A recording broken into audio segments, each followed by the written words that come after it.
I'm a god.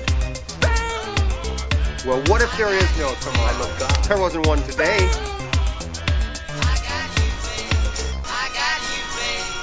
Hello, hello, hello, and welcome to another episode of It's Time to Rewind, a podcast stuck in its own time loop right along with the movies we discuss. In this season, we're taking a look at Groundhog Day, after day, after day, after day, after day. I'm your host, Bubbawheat from Flights, Tights, and Movie Nights, and in this episode, we're discussing Phil's 34th Groundhog Day that starts at 81 minutes and 6 seconds, with Phil giving the homeless man a warm meal at the diner, and ends at 82 minutes, with Phil in an alley having failed to revive the man with CPR. Once again, my guest is Nolahn, author of the Bargain Bin Review. How are you doing today? I'm doing pretty good. It's been a while. How are you? Yeah, I'm doing pretty good as well.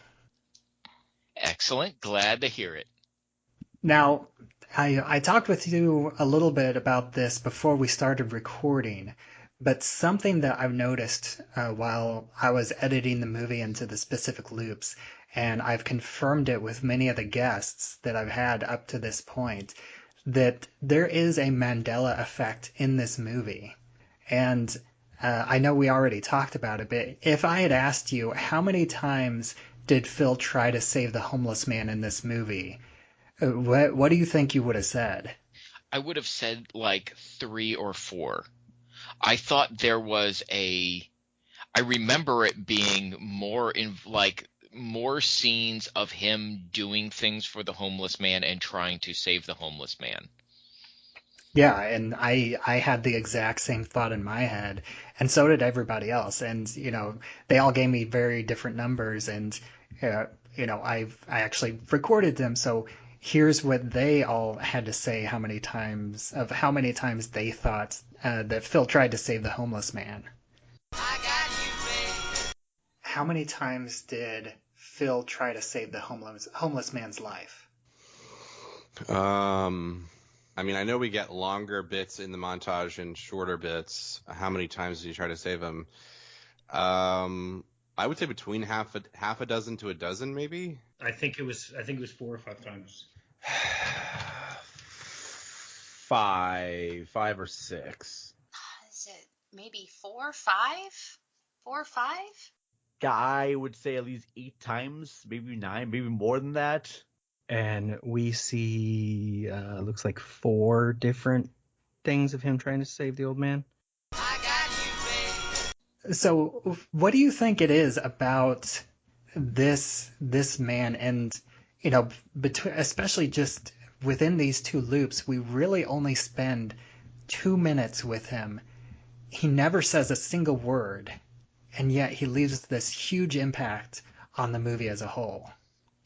I think there's 2 things going on. I think there is a certain amount of the viewer filling in the gaps, which I think is meant to be understood throughout the film.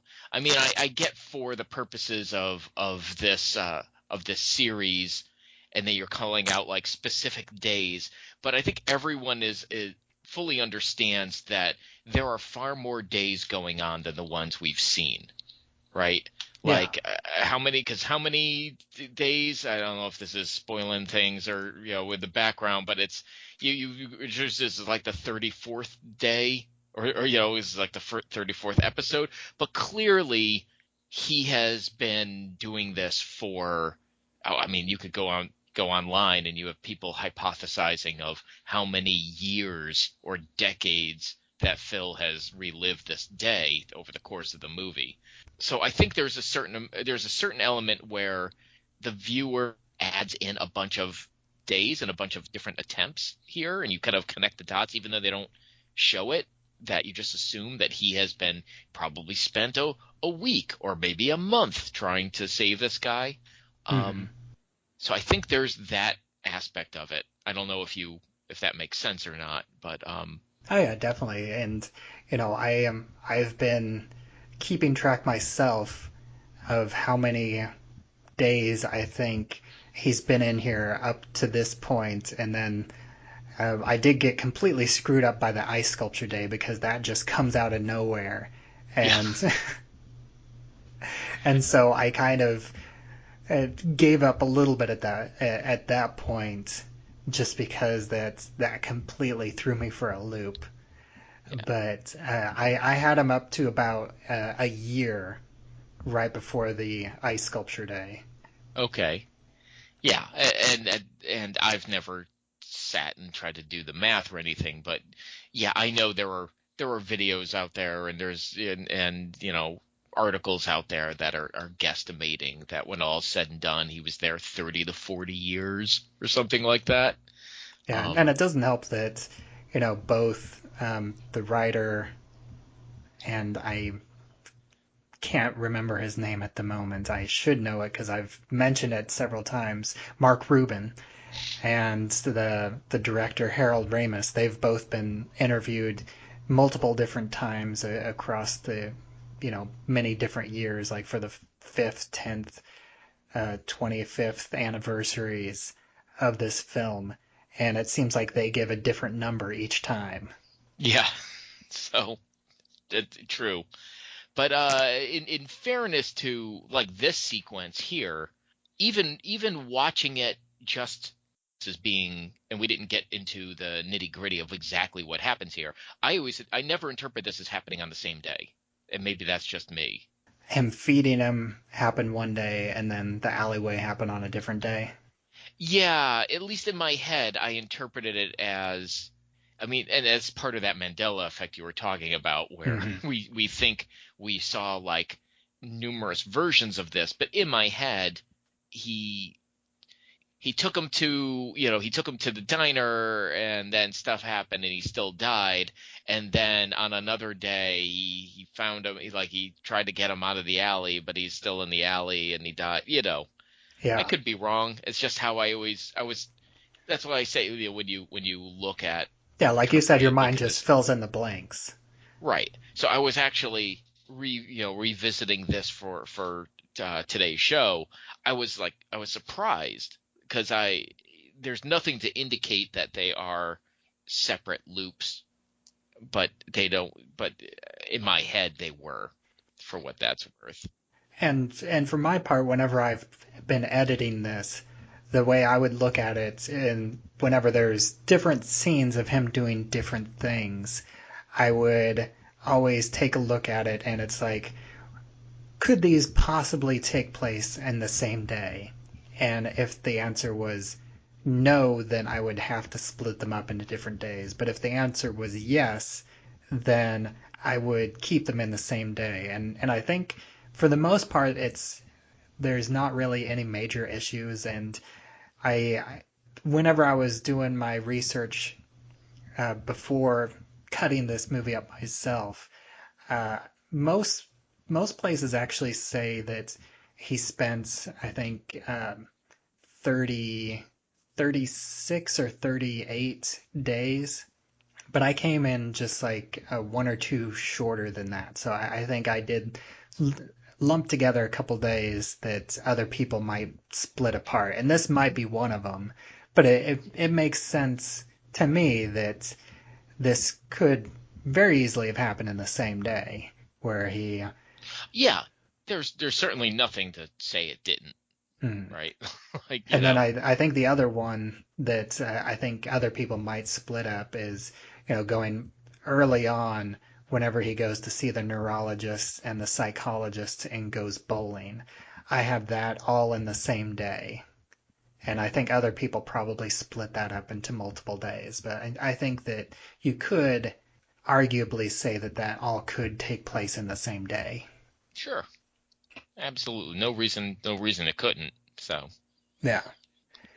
And, I think another notable thing about this is that Phil calls this man, who he never has a name, he never speaks a line.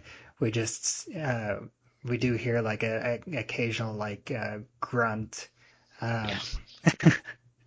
Which is kind of weird, especially like I watched these loops a few times with headphones, and it is a little jarring because I never really caught those sounds coming from him before, but he does make a few sounds which are a little weird, I guess. Is the only way I can put it. But he calls this man, father and dad and pop. Like, what do you make of that? Do you think that has any meaning, or do you think that's just like Bill Murray, like his nickname for the elderly? Yeah, I think it certainly plays as it's at least starts out as a just kind of an off the cuff nickname, but quickly becomes, you get a sense it quickly becomes a kind of a term of endearment of sorts. That what started off as probably was just kind of like a quip became like some genuine affection behind it. So I don't think he's mistaking him for his own father or trying to reenact it. Nothing like that. I just think it's I think it's one of those things that started off a very Bill Murray-esque kind of quip that became something that had a little more meaning behind it. So yeah, that's something where I just have a hard time wrapping my head around that specific thing, especially because it's. You could look at it that it does become a bit more familiar. Other than I didn't go back and double check, but I think early on he does refer to him as Pops once in one of the early loops.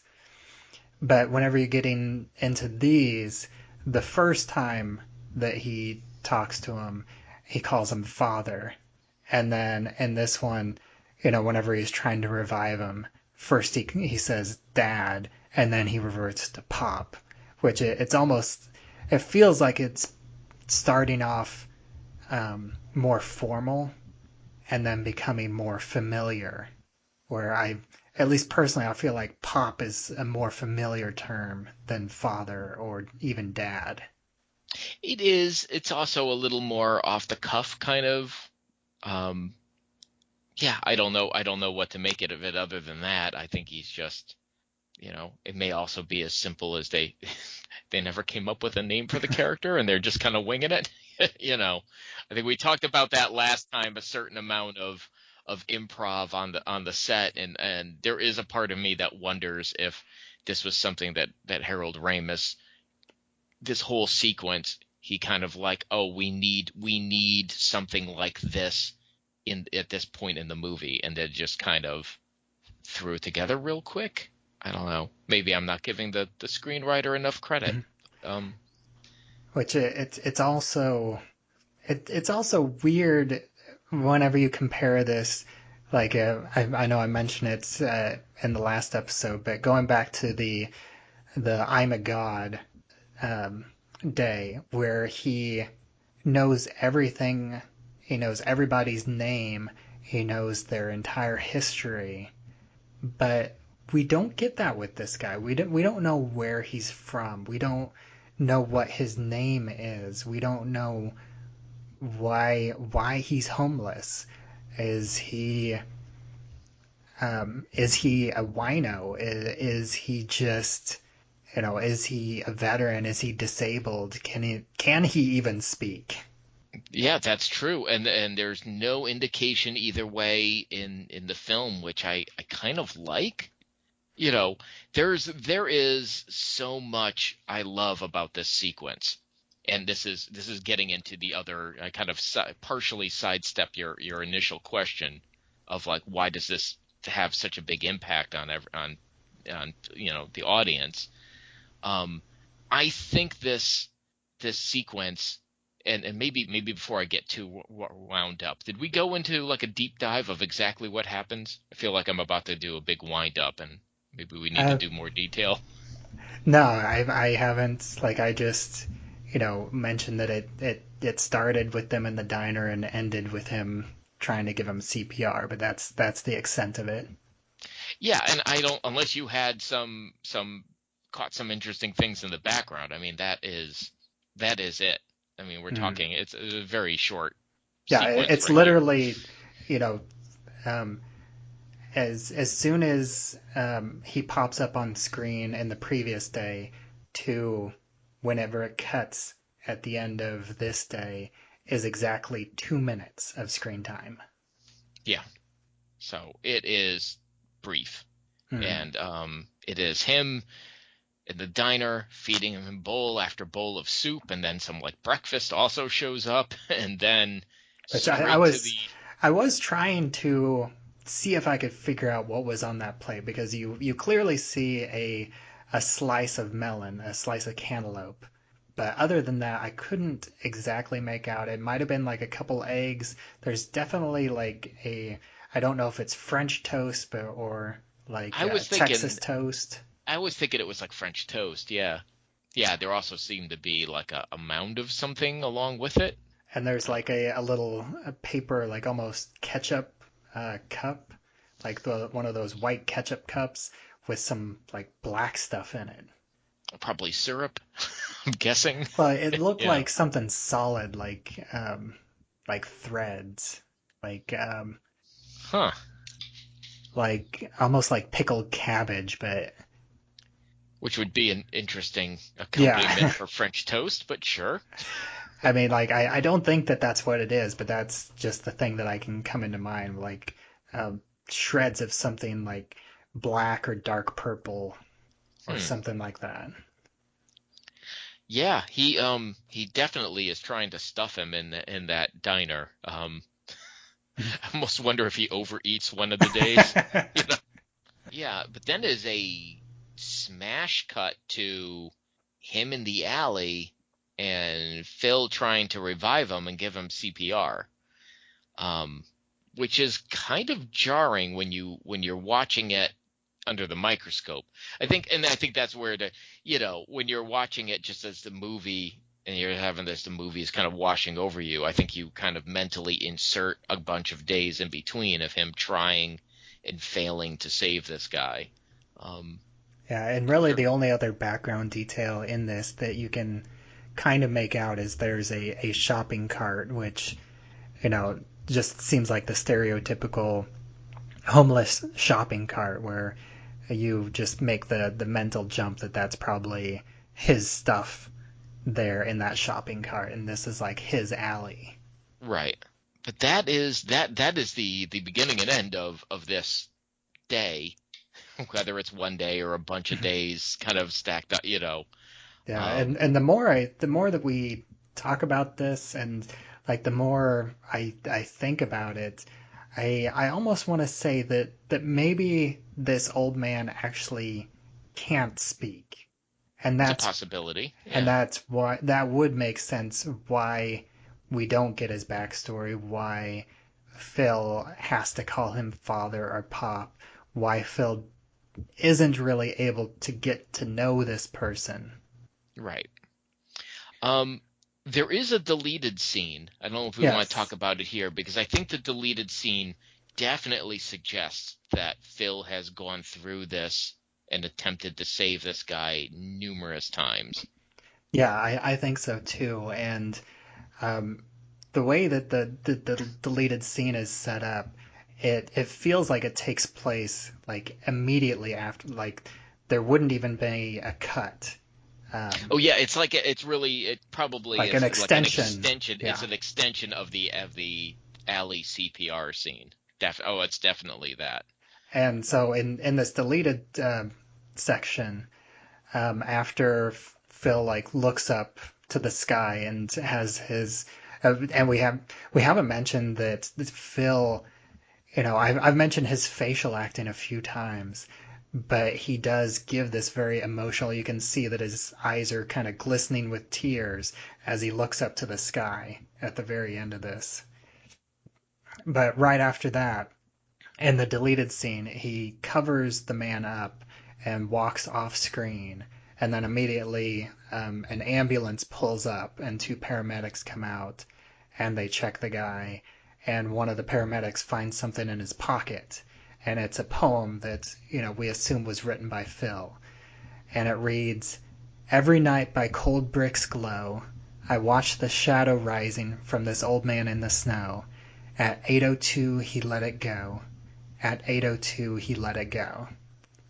And what I really think is interesting is how this relates to something that I brought up just a few days ago, back to that "I'm a God" scene where Phil was reading poems for every mood.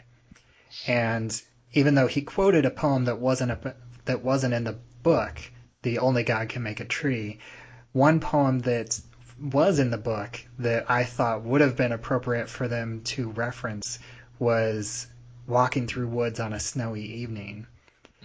And I think especially that combined with this one would have been perfect, because that does have the repeated final line, "And miles to go before I sleep, and miles to go before I sleep." And if they had kept that deleted scene in, I feel like that would have been, a very thematic mirror.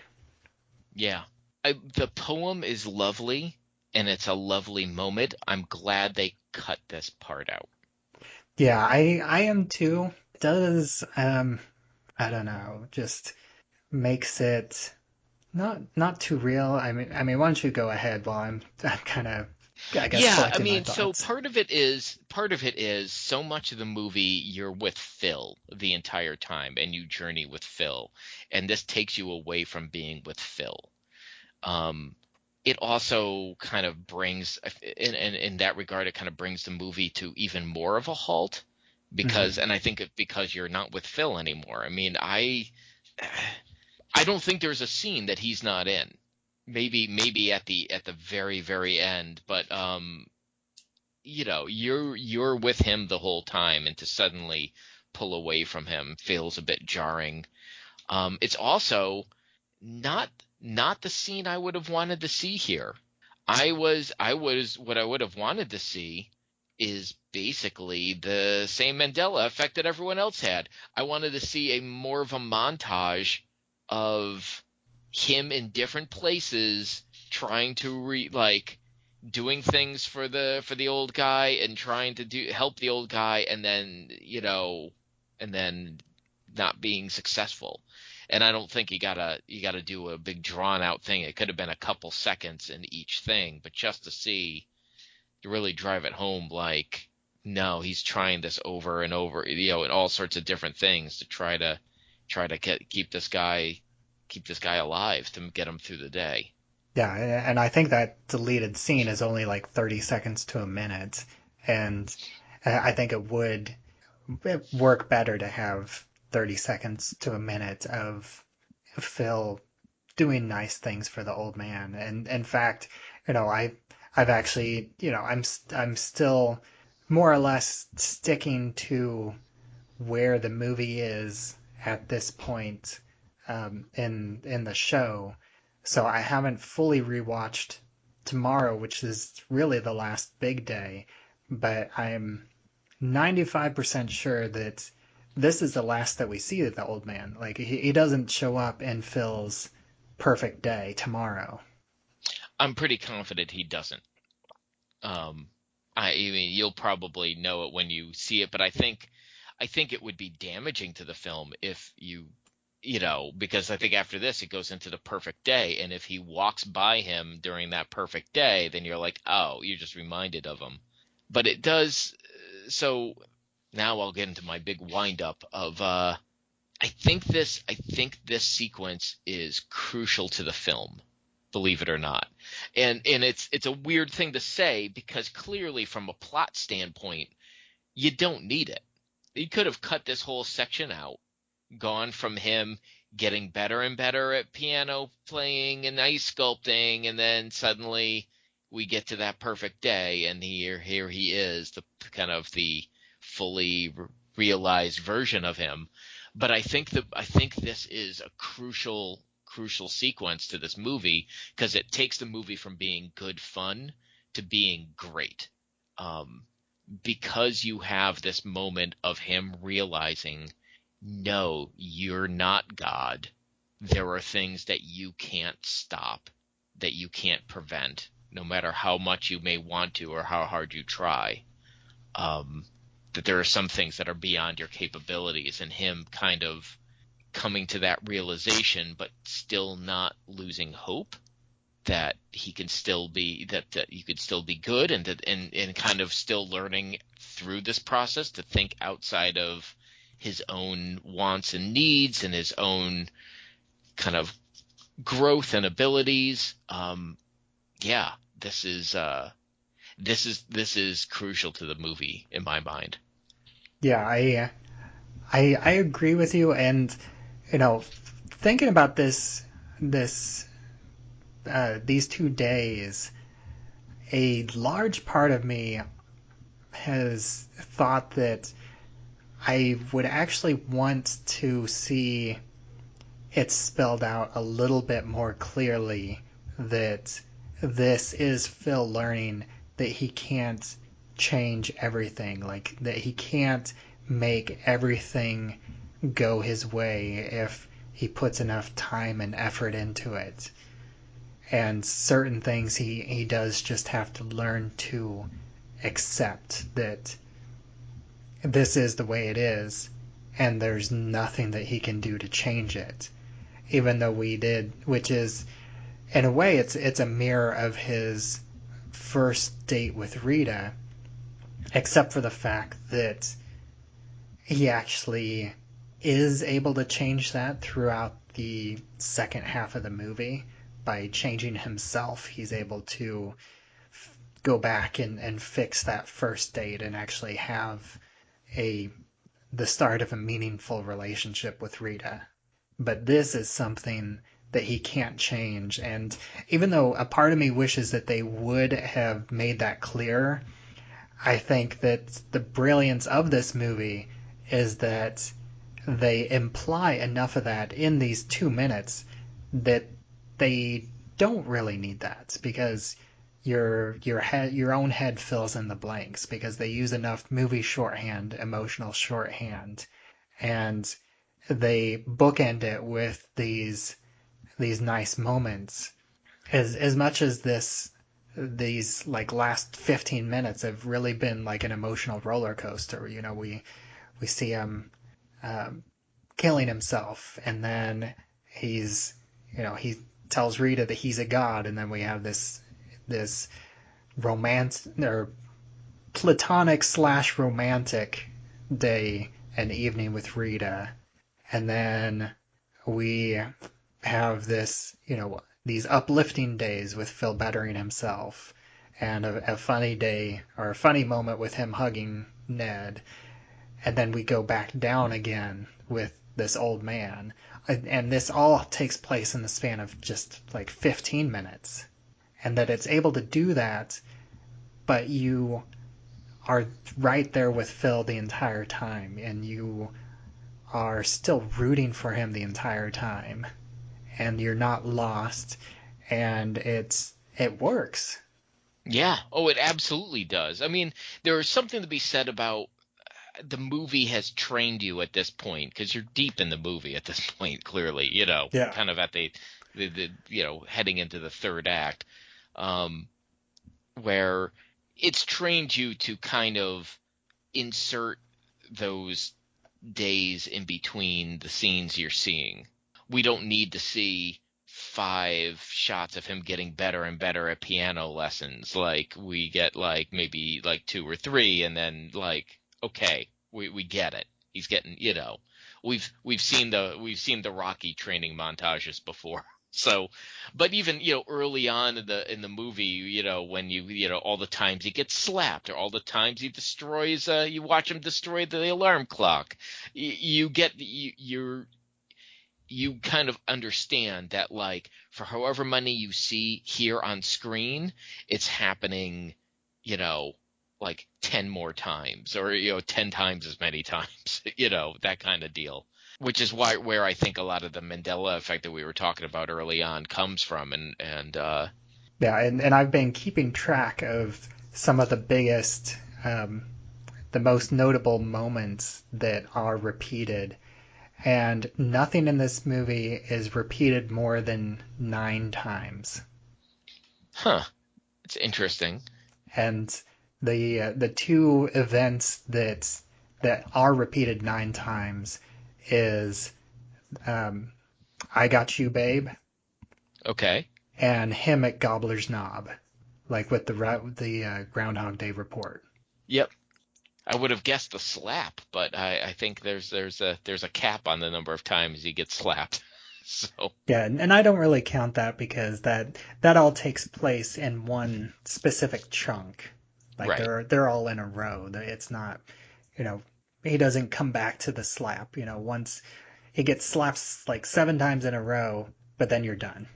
Right. But yeah, that's pretty much all the notes that I have for this. But I realized, and I also just realized that I didn't send you this beforehand, so I'm going to spring it on you. Okay. We talked about it a little bit. A lot of people have different ideas of how long Phil has been stuck in Groundhog Day.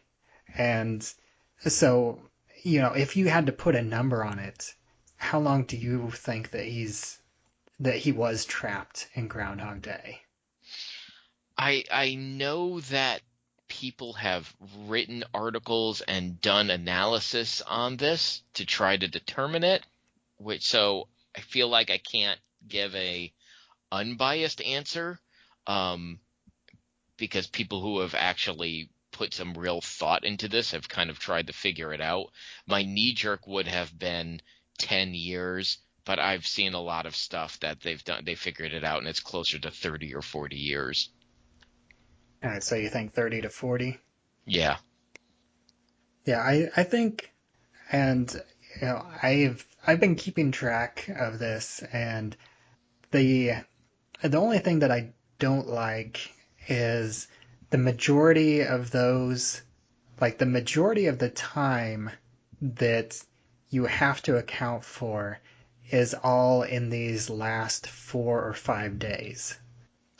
Oh, for the becoming to mastering stuff. Well, that's what those things do. Is they say Yeah. like it would, in order to master ice sculpting, you would have to put in so many, what is it, like 10,000 hours to master to become really good at something, or so they Yeah, they kind that's of like that came extrapolate from that out. a book called Freakonomics, and which I think that's basically been debunked for the most part. And I know a lot of people come back to that, but I'm at the point, and I've read things that really say that idea of the 10,000 hours is really bullcrap, because there's a lot of different factors that come into it, like natural ability, the talent of like how you're learning, like if you're learning from a talented teacher, and how much directed time that you're putting into it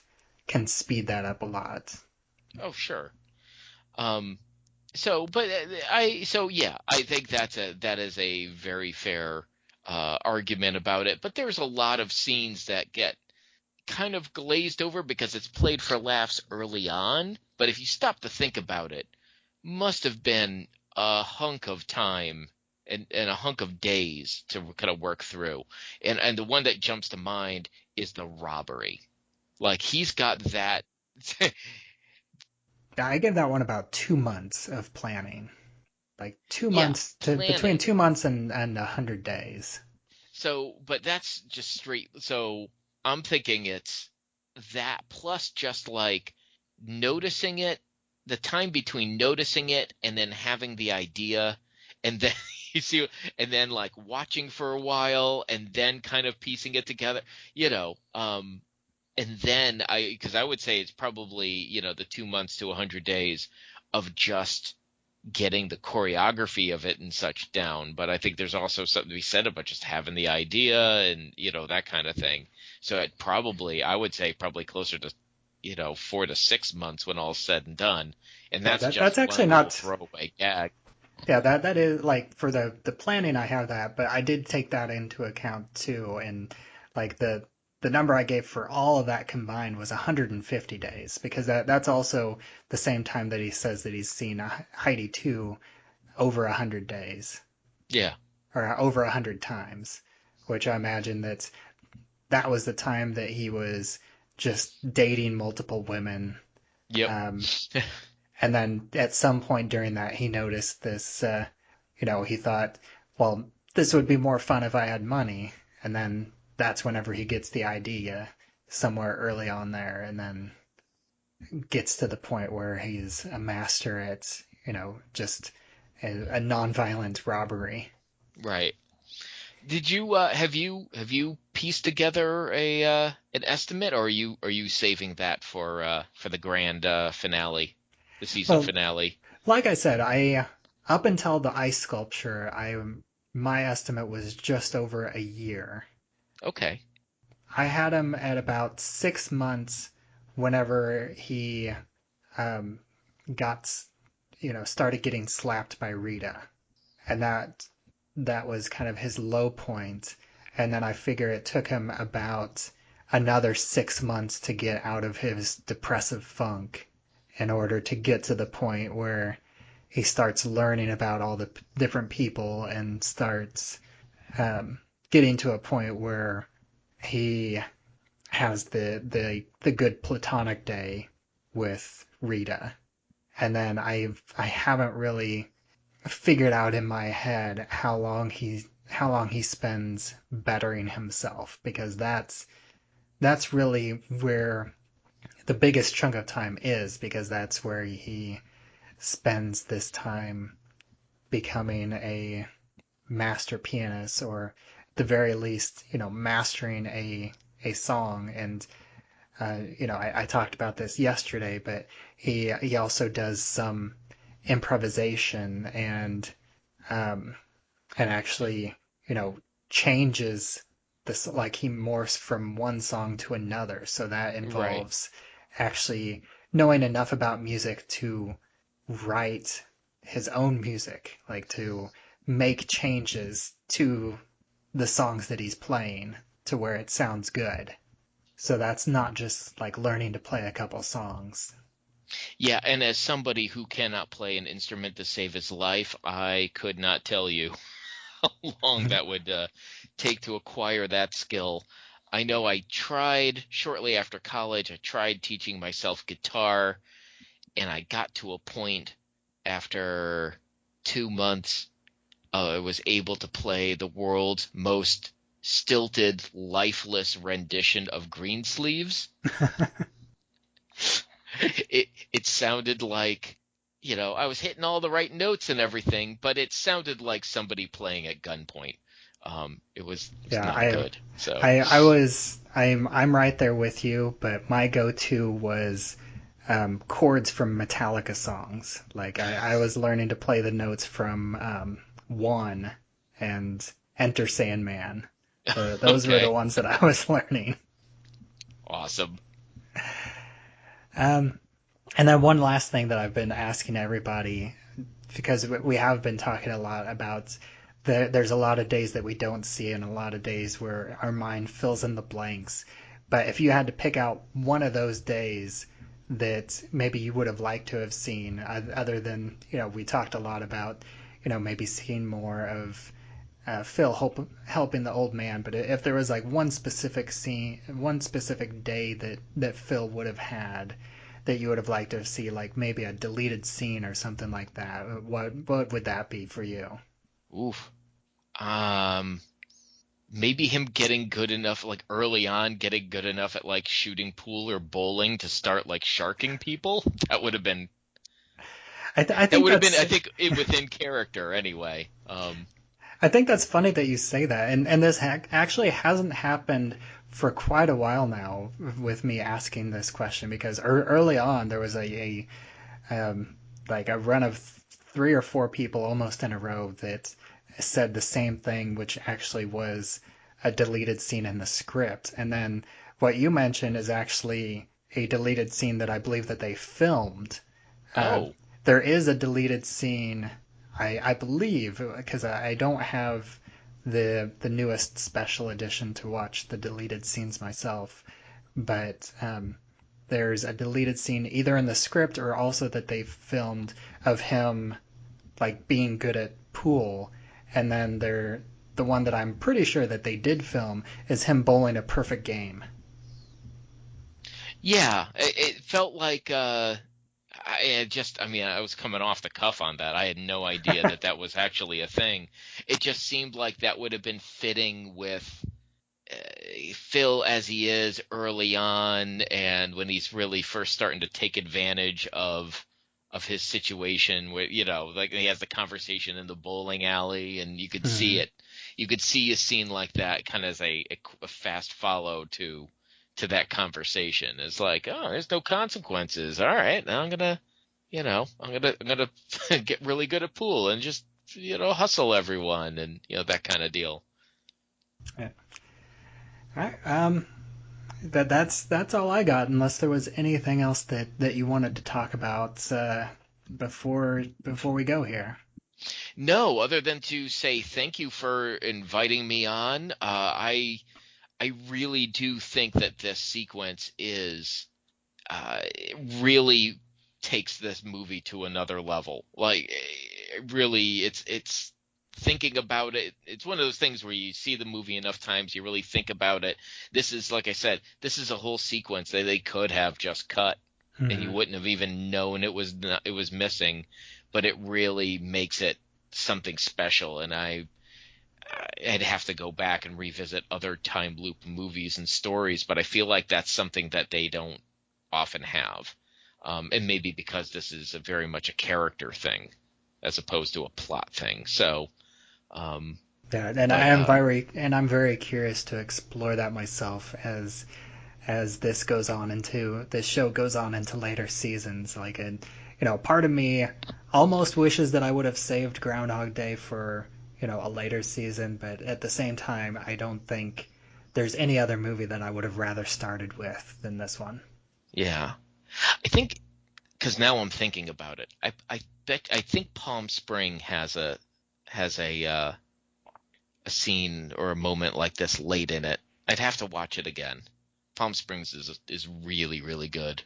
Yeah, a lot of people have mentioned that. I haven't seen it yet myself, but it's high up on my list of ones to check out soon. Excellent. All right, well, thanks so much for joining me today.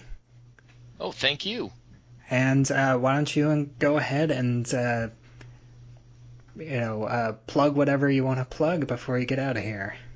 Fantastic. I am Nolahn, and a couple of years ago, I wrote a book called The Bargain Bin Review, Taking on the Movies No One Else Will Touch. You can find that on Amazon by Scott Nolahn, the name that my parents gave me. This book is a collection of 90 handcrafted, lovingly rendered artisanal reviews of bad movies, collected all in one place for you, along with some little autobiographical ditties that kind of helps you to understand why I would do this to myself. That's available now on Amazon, both on paperback and Kindle versions. So go check that out. It is a rollicking good read, if I may say so myself. And as always, I am Bubbawheat. You can find me at flightstights@movienights.com. You can find me on Twitter at Bubbawheat. And you can also find the show, It's Time to Rewind, on Anchor.fm, as well as anywhere else you listen to podcasts. And we also have a Facebook group, It's Time to Rewind, a time loop group where you can come and discuss episodes as they come out. You can stay up on future seasons as I decide what we're going to be covering, and it's a lot of fun there. And at 9:04 I end the show. At 9:04 I end the show.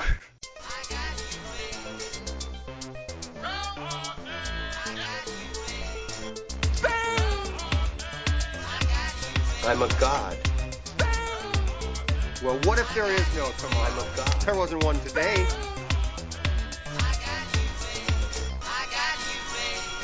Come on, dear. Come on, Pop. Come on, Pop.